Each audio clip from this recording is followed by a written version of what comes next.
Hii ndio tumbaku. Hii ndio tumbaku. Zao kutoka shambani. Zao la biashara. Unapata pesa kupitia tumbaku. Na mtumbo hapa ni tumbaku. Na mtumbo ni tumbaku. Na tunamshukuru mbunge wetu tuliompata, anatusaidia zaidi kwenye zao hili la tumbaku. Zao la tumbaku. Tumbaku ni jani. Inaanza mche. Unaweka kwenye kitaro. Huu hapa ndo mche. Mche ni huu. Halafu yanatokea majani kama haya.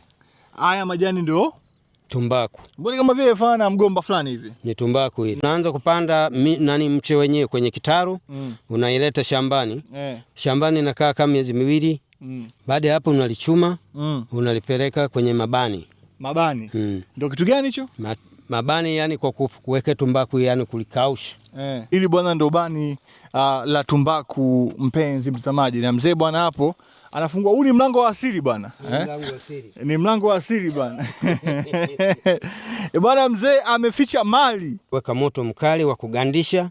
Ukisha gandisha unakausha, inatokea rangi kama hii hapa. Kama hii hapa. Ukisha kausha inatokea rangi kama hii. Hapa inakaa siku ngapi? Hapa inaweza siku 4. Naweka kuni hapa. Naziingiza hivi. Huu pia nao ni mlango wa asili.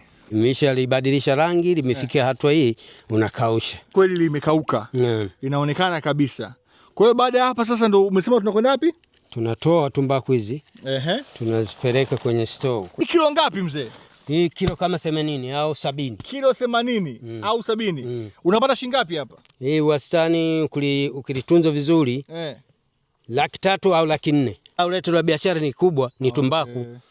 Mahindi ni chakula. Mbazi chakula na biashara.